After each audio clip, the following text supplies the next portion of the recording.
Hi hello ನಮಸ್ಕಾರ ಸ್ನೇಹಿತರೆ. ಇಲ್ಲಿ ನಿಜವಾಗ್ಲೂ ಕೂಡ ಜೀವ ರಚ್ಚುಗೆ ತಾಳಿ ಕಟ್ಟಬಿಟ್ನ. ತಾಳಿ ಶಾಸ್ತ್ರದಲ್ಲಿ ಒಂದು ಮಹಾನ್ ತಿರುವು. ರಚ್ಚು ಜೀವ ಮದುವೆನೇ ಆಗಿರಲಿಲ್ಲ, ಆದರೆ ಈಗ ಅಫಿಷಿಯಲ್ ಆಗಿ ರಚುನ ಜೀವನ ಮದುವೆ ಆಗ್ತಿದ್ದಾಳೆ. ಹಾಗಿದ್ರೆ ಆಗಿದ್ದೇನು, ಆಗ್ತಿರೋದು ನೀವು ರಚ್ಚು ಮತ್ತು ಜೀವ ಪ್ಲಾನ್ ಉಲ್ಟಾ ಹೊಡಿತಾ ಏನಾಯಿತು, ಏನು ಕತೆ ತಿಳ್ಕೊಬೇಕು ಅಂದರೆ ಈಗಲೇ ನಮ್ಮ ಈ ಚಾನಲ್ನ ಸಬ್ಸ್ಕ್ರೈಬ್ ಮಾಡಿ, ಹಾಗೆ ಒಂದು ವಿಡಿಯೋವನ್ನು ಪೂರ್ತಿಯಾಗಿ ನೋಡಿ. ಇಲ್ಲಿ ಯಾವಾಗ ಬಾಂಬ್ ಬ್ಲಾಸ್ಟ್ ಮಾಡಿ ಇಲ್ಲಿ ಕೃಷ್ಣ ಮತ್ತು ರಚನಾಗೆ ತೊಂದರೆ ಮಾಡಬೇಕು ಅಂತ ಹೇಳಿ ಇಲ್ಲಿ ನಿಹಾರಿಕಾ ಅಂದ್ಕೊಂಡ್ಲು, ಇಲ್ಲಿ ವಜ್ರೇಶ್ವರಿನೇ ತಿರುಗಿ ಬೀಳ್ತಾರೆ. ತಿರುಗಿ ಬಿದ್ದಿದ್ದಷ್ಟೇ ಅಲ್ಲ, ಈ ಕಡೆ ರಚನಾ ಕೂಡ ನಿಹಾರಿಕಾನ ಹೊರಗಡೆ ದಬ್ಬಿ ಮನೆಯಿಂದ ಹೊರಗಡೆ ನಿಲ್ಲಿಸ್ಬಿಡ್ತಾಳೆ, ಗೇಟಿಂದ ಆಚೆಗೆ. ಇಲ್ಲಿ ಕೃಷ್ಣನ ವಿಶ್ವಕ್ಕೆ ಬಂದರೆ ಖಂಡಿತವಾಗ್ಲೂ ಇಲ್ಲಿ ರಚನಾ ಆಗ್ತಾಳೆ. ಈಗಾಗಿದ್ದು ಕೂಡ ಅದೇನೆ. ಇಲ್ಲಿ ನಿಹಾರಿಕಾ ಮಾತ್ರ ಮಳೆ ಬರ್ತದೆ, ಮಳೆಯಲ್ಲೇ ನೆನೆಯುತ್ತಿದ್ದಾಳೆ. ತನ್ನ ಅಕ್ಕ ರೀತಿ ಮಳೆಯಲ್ಲಿ ನೆನೆಯುವುದು ಇಲ್ಲಿ ರಚನಾಗೆ ಸಹಿಸ್ಕೊಳ್ಳೋಕ್ಕಾಗೋದಿಲ್ಲ. ಹಾಗಾಗಿ ಮಳೆಯಲ್ಲೇ ಈ ಕಡೆ ಛತ್ರಿನ ತಗೊಂಡು ಬಂದಿದ್ದೆ, ಬಾ ಒಳಗಡೆ ತುಂಬ ಮಳೆ ಬರ್ತದೆ ಅಂತ ತಾನೇ ಹೋಗಿ ನಿಹಾರಿಕನ ಒಳಗಡೆ ಕರ್ಕೊಂಡು ಬರ್ತಾರೆ. ನಂತರ ಈ ಕಡೆ ವಜ್ರೇಶ್ವರಿ ಬರ್ತಾರೆ, ಯಾರು ಇವಳನ್ನ ಹೊರಗಡೆ ಕರ್ಕೊಂಡು ಬಂದಿದ್ದು ಅಂತದ್ದಾಗೆ ಇಲ್ಲಿ ರಚನಾ ಚಿಕ್ಕಮ್ಮ ಅದು ಅಕ್ಕ ರಚ್ಚು ಒಳಗಡೆ ಕರ್ಕೊಂಡು ಬಂದ್ಲು ಅಂದಾಗ, ಯಾಕಮ್ಮ ರಚನಾ ಇವಳನ್ನ ಯಾಕೆ ಹೊರಗಡೆ ಇದ್ದವಳನ್ನ ಒಳಗಡೆ ಕರ್ಕೊಂಡು ಬಂದೆ ಅಂತ ಹೇಳ್ತಿದ್ದಾರೆ. ಅದು ಅಮ್ಮ ಮಳೆ ಬರ್ತದಲ್ವಾ ಅದಕ್ಕೆ ನೆನೀತಾ ಇದ್ಲು ಅಂತ ಕರ್ಕೊಂಡು ಬಂದೆ ಅಂದಾಗ, ನೋಡಿದ್ಯಾ ನಿಹಾರಿಕಾ ನಿನ್ನ ಸ್ಥಿತಿ ಏನಾಗಿದೆ ನೋಡು, ಇವತ್ತು ಇಷ್ಟೆಲ್ಲ ಹಾರಾಡ್ತಾ ಇದೆಯಲ್ಲ, ನಿನಗೆ ನಿನ್ನ ಅಪ್ಪ ಅಮ್ಮ ಏನಾದರೂ ಮಾಡಿಟ್ಟಿದ್ದಾರೆ ಅಂದ್ಕೊಂಡಿದ್ಯಾ? ಏನೂ ಕೂಡ ಮಾಡಿಟ್ಟಿಲ್ಲ. ಇವತ್ತು ನೀನಿದೆಯಾ, ಈ ಲೈಫ್ ಲೀಡ್ ಮಾಡ್ತಿದ್ಯಾ, ಮುಂದೆ ಮಾಡ್ತೀಯಾ ಅಂದರೆ ಅದೆಲ್ಲ ಕೂಡ ರಚನೆ ಹಾಕಿದ ಭಿಕ್ಷೆನೆ. ಅದನ್ನು ನೆನ್ಪಿಟ್ಕೊ. ಅದೆಲ್ಲ ಕೂಡ ಮರೆತು ಅವ್ರಿಗೆ ತೊಂದರೆ ಕೊಡೋಕೆ ಹೋದ್ಯಲ್ಲ ನೀನು. ಆದರೂ ಕೂಡ ನೋಡು, ಅವಳು ನಿನ್ನ ಅಕ್ಕ ಅಂತ ಅಂದ್ಕೊಂಡಿದ್ದಾಳೆ, ಜೊತೆಲಿ ಹುಟ್ಟಿಲ್ಲ ನೀನು ಅವಳನ್ನ ಹೊಡೆ ಹುಟ್ಟಿದವಳು ಕೂಡ ಅಲ್ಲ. ಹೊಡೆ ಹುಟ್ಟಿದವಳು ಆಗದೆ ಇದ್ರೂ ಕೂಡ ನಿನ್ಗೋಸ್ಕರ ಮರಗಿ ಮಳೆ ಬರ್ತದೆ ಅಂತ ಅಕ್ಕ ಅಂತ ಹೇಳಿ ಒಳಗಡೆ ಕರ್ಕೊಂಡು ಬಂದಿದ್ದಾಳಲ್ವ, ಅದಕ್ಕಾರು ಇನ್ನು ಮುಂದೆ ಚೆನ್ನಾಗಿರೋ. ಜೊತೆಗೆ ಅವಳು ಆಗ್ತಿರೋ ಭಿಕ್ಷೆ ಅನ್ನೋದನ್ನು ಯಾವುದೇ ಕಾರಣಕ್ಕೂ ನೀನು ಅದನ್ನು ಮರಿಬೇಡ ಅಂತ ವಜ್ರೇಶ್ವರಿ ಅವರು ಇಲ್ಲಿ ರಚನಾ ಜಾಗವನ್ನು ತೋರಿಸ್ತಿದ್ದಾರೆ. ಜೊತೆಗೆ ಇನ್ನೊಮ್ಮೆ ಏನಾದರೂ ಇದೇ ರೀತಿ ಮಾಡಿದ್ರೆ ಖಂಡಿತ ನಾನು ಸುಮ್ಮನೆ ಇರೋದಿಲ್ಲ, ಒಂದು ಮೂಲೆಯಲ್ಲಿ ಬಿದ್ದಿದ್ರೆ ಸರಿ ಅನ್ನೋ ಎಚ್ಚರಿಕೆನ ಕೊಟ್ಟು ಹೋಗ್ತಾರೆ. ನಂತರ ಈ ಕಡೆ ರಚನಾ ಕೂಡ, ನೋಡು ನಿಹಾರಿಕಾ, ಇನ್ನು ಮುಂದೆ ಈ ರೀತಿ ಕೃಷ್ಣಂಗೆ ಏನಾದರೂ ತೊಂದರೆ ಕೊಡೋಕೆ ಬಂದರೆ ಖಂಡಿತ ನಾನು ಏನು ಮಾಡ್ತೀನಿ ಅಂತ ನನಗೆ ಗೊತ್ತಿಲ್ಲ, ಎಚ್ಚರಿಕೆಯಿಂದ ಇರು ಅಂತ ಹೇಳಿ ಎಚ್ಚರಿಕೆನ ಕೂಡ ಕೊಡ್ತಾಳೆ. ತದನಂತರ ಈ ಕಡೆ ನಿಹಾರಿಕಂಗದು ರಚನಾ ಇಷ್ಟೆಲ್ಲ ಮಾಡಿದ್ರು ವಾಪಸ್ ಮನೆ ಕರ್ಕೊಂಡು ಬಂದ್ಲು ಅನ್ನೋ ಯೋಚನೆ ಇಲ್ಲ. ತನಗಾದಂಥ ಅವಮಾನ, ಮನೆಯಿಂದ ಹೊರಗಡೆ ದಬ್ಬಿದ್ದು, ನಂತರ ದೊಡಮ ಅಂತ ಅಂದ್ಕೊಂಡು ಹೋದ್ರು ವಜ್ರೇಶ್ವರಿ ಹೋಗಿದ್ದು ಇವುಗಳೇ ನೆನಪಾಗ್ತದೆ. ಯಾವುದೇ ಕಾರಣಕ್ಕೂ ಇನ್ನಂತೂ ಸುಮ್ಮನೆ ಇರೋದಿಲ್ಲ. ಇಷ್ಟು ದಿನ ಇದ್ದಂಥ ನಿಹಾರಿಕಾ ಇನ್ನು ಮುಂದೆ ಸತ್ತು ಹೋದ್ಲು. ಇನ್ನೇನೇ ಇದ್ರೂ ಕೂಡ ನಿನ್ನ ಬದುಕನ್ನು ಸರ್ವನಾಶ ಮಾಡೋಕೆ ಇರೋದು ಈ ನಿಹಾರಿಕಾ ಅಂತ ಹೇಳಿ ತನ್ನ ಬಟ್ಟೆಯನ್ನು ಸುಡ್ತಾ, ಇದೇ ರೀತಿ ನಿನ್ನ ಬದುಕನ್ನು ಸುಡ್ತೀನಿ ರಚನಾ ಅಂತ ಹೇಳಿ ಇಲ್ಲಿ ನಿಹಾರಿಕಾ ಶಪಥ ಮಾಡ್ತಿದ್ದಾಳೆ.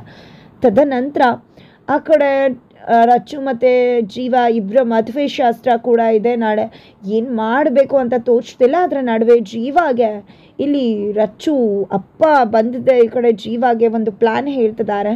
ಅಲ್ಲಿ ಒಂದು ಬಾಂಬ್ ಸೆಟಪ್ ಮಾಡಿದ್ದಾರೆ, ಅದನ್ನು ನಾವೇನಾದರೂ ಒಂದು ಕಂಟ್ರೋಲ್ನ ತಗೊಂಡು ಆನ್ ಮಾಡಿದ ತಕ್ಷಣ ಅದು ಬೆಂಕಿ ಹತ್ಕೊಂಡ್ಬಿಡುತ್ತೆ, ಆಗ ಕರ್ಟನ್ ಎಲ್ಲ ಸುಟ್ಟೋಗುತ್ತೆ ಅಂದಾಗ, ಇದನ್ನೆಲ್ಲ ನನಗೆ ಯಾಕೆ ಎಕ್ಸ್ಪ್ಲೇನ್ ಮಾಡ್ತಿದ್ದೀರಾ ಅಂದಾಗ, ನಾಳೆ ನಿಂದು ಮತ್ತು ರಚ್ಚುದು ಮದುವೆ ಇದೆ ಅಲ್ವಾ, ಆ ಮದುವೆ ನಡಿಬಾರ್ದು ಅಂದರೆ ಈ ಸೆಟಪ್ ಎಲ್ಲ ಬೇಕಾಗೇ ಆಗುತ್ತೆ. ಈ ಒಂದು ರಿಮೋಟ್ ನನ್ನ ಕಂಟ್ರೋಲಲ್ಲಿರುತ್ತೆ, ನೀವು ಇನ್ನೇನು ತಾಳಿ ಕಟ್ಟಬೇಕು ಅನ್ನೋ ಟೈಮ್ಗೆ ನಾನು ಇದನ್ನು ಆನ್ ಮಾಡ್ತೀನಿ, ಆಗ ಬೆಂಕಿ ಹತ್ಕೊಳ್ಳುತ್ತೆ, ಎಲ್ಲ ಕರ್ಟನ್ಸ್ ಕೂಡ ನಾಶ ಆಗಿಬಿಡತ್ತೆ. ನಂತರ ಆ ಒಂದು ಟೈಮಲ್ಲಿ ಎಲ್ಲರೂ ಕೂಡ ಗಾಬರಿ ಆಗಿರ್ತಾರೆ. ಆಗ ರಚ್ಚು ತನ್ನ ತಾಳಿನ ತಾನೇ ಕಟ್ಕೋತಾಳೆ, ತಾಳಿ ಶಾಸ್ತ್ರ ಕೂಡ ಮುಗಿಯುತ್ತೆ ಅಂತ ಹೇಳ್ತಾರೆ. ಬಟ್ ಇದನ್ನು ಯಾರು ಕೇಳಿಸ್ಕೋತಾರೆ ಅನ್ನೋದನ್ನು ನಮ್ಗೆ ನಿಜವಾಗ್ಲೂ ಕೂಡ ತೋರಿಸೋದಿಲ್ಲ. ನಂತರ ಈ ಕಡೆ ಬೆಳಗ್ಗೆ ಆಗಿದೆ, ರಚ್ಚು ತಾಳಿ ಶಾಸ್ತ್ರಕ್ಕೆ ರೆಡಿ ಆಗ್ತಿದ್ದಾಳೆ. ಈ ಕಡೆ ಮಗು ಅಂತೂ ತುಂಬ ಮುದ್ದಾಗಿ ಕಾಣಿಸ್ತಿದ್ದಾಳೆ ಅಂತ ಹೇಳ್ತಿದ್ರೆ, ಥ್ಯಾಂಕ್ ಯು ಕೃಷ್ಣ ಅಂತ ರಚ್ಚು ಕೂಡ ಹೇಳ್ತಿದ್ದಾಳೆ.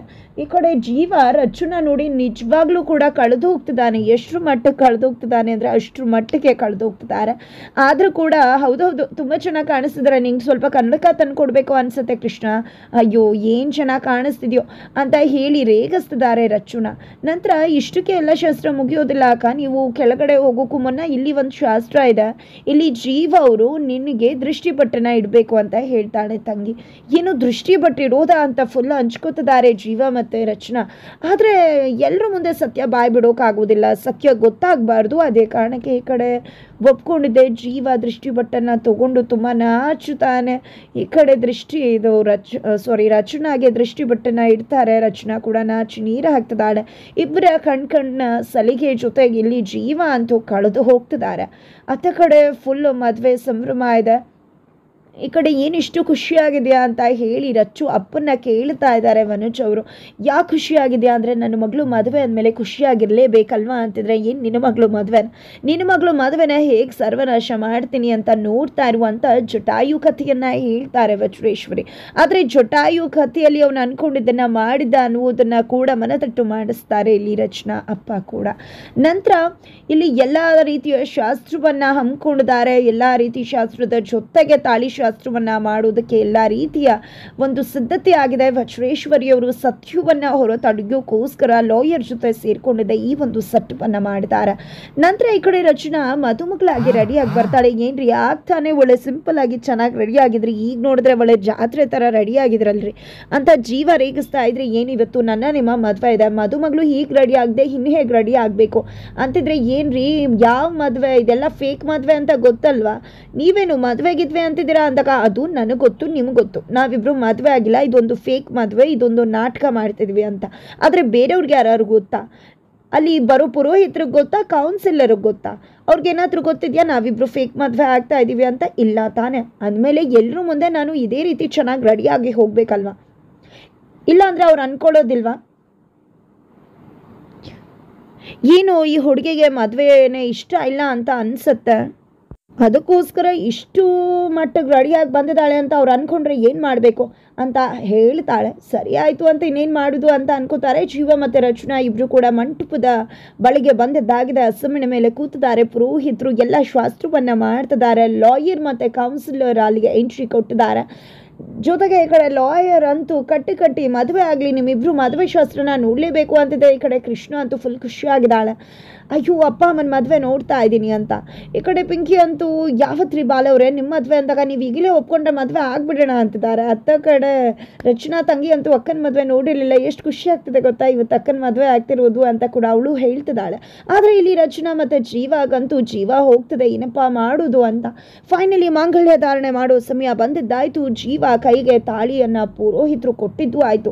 ಇನ್ನೇನೇ ಇದ್ರೂ ಕೂಡ ರಚನಾಗೆ ತಾಳಿ ಕಟ್ಟೋದೊಂದೇ ಬಾಕಿ. ಅದರ ನಡುವೆ ಏನದು ತಾಳಿ ಕಟ್ಟಬೇಕು, ಆದರೆ ಇನ್ನೂ ದೊಡ್ಡಪ್ಪ ಏನೂ ಮಾಡಲೇ ಇಲ್ವಲ್ಲ, ಬೆಂಕಿ ಹತ್ಕೋಬೇಕಿತ್ತಲ್ಲ ಅಂತ ಇಲ್ಲಿ ಜೀವ ಮತ್ತು ರಚನಾ ಅನ್ಕೋತಿದ್ದಾರೆ. ಬಟ್ ಯಾವುದೇ ರೀತಿ ಬೆಂಕಿ ಹತ್ಕೋತಾನೂ ಇಲ್ಲ, ಏನೂ ಇಲ್ಲ, ಏನು ನಡೀತಾನೂ ಇಲ್ಲ. ಇಲ್ಲಿ ಕಟ್ಟಿ ತಾಳಿ ಕಟ್ಟಿ ಯಾಕೆ ಯೋಚನೆ ಮಾಡ್ತಿದ್ದೀರಾ, ಮತ್ತೆ ತಾಳಿ ಶಾಸ್ತ್ರ ಅಲ್ವಾ ಆಗ್ತಿರೋದು, ಮದುವೆ ಆಗಿರೋರ್ಗೇನು ತಾಳಿ ಕಟ್ಟೋ ಕಷ್ಟ ಅಂತ ಹೇಳಿ ಲಾಯರ್ ಹೇಳ್ತಿದ್ದಾರೆ. ಈ ಕಡೆ ಜೀವಾಗೆ ಏನು ಕೂಡ ತೋಚ್ತಾ ಇಲ್ಲ, ತಾಳಿ ಕಟ್ಟಲೇಬೇಕಾಗಿದೆ.